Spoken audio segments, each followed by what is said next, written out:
We're driving through the countryside south of Idlib, through the ruin of thousands upon thousands of shattered lives.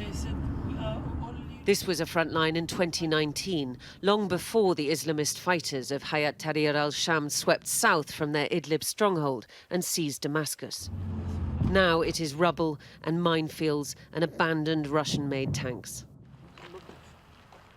Not a soul in Kafr Nabil, the activist town once known as the heart of the revolution. But up on a hill where Assad's Iranian proxies had set up a base, we meet a couple trying to rebuild their home. How are we going to be able to rebuild if we don't have enough to eat? What am I supposed to do? Look behind me. It's all ruins. Where do we even start? Look around. Even the trees are gone. What are we supposed to do? The toll on their family from this war has been horrific. He spent 3 years in jail. They've had 30 relatives killed. Now their sons fight with HTS, and they believe in its leader, Abu Muhammad al-Jalani, or Ahmad al-Sharaa, as he now wants to be known.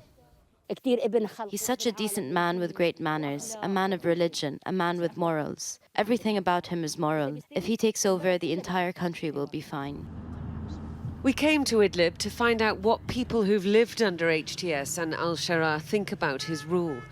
Those who've always called this place their home, and the millions more internally displaced who've sought refuge in the one rebel holdout in Syria's northwest.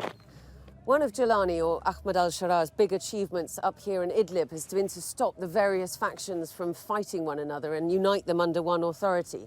Now the question is, can he roll that model out across the country, and will he commit to the more moderate path that he's promising?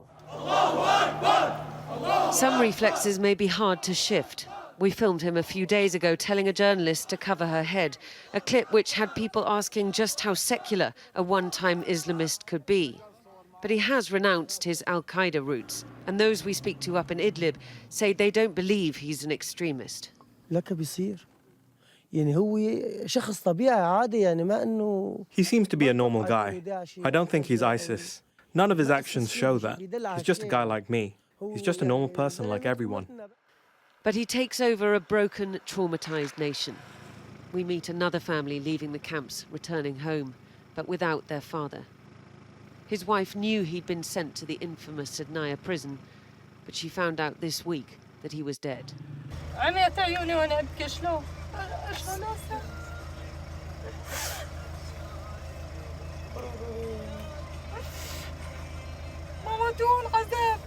I went blind from all the crying. They killed him after torturing him and starving him.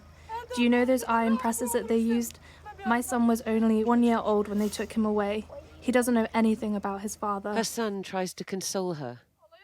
He is the man of the household now. Diana Magnay, Sky News, Idlib.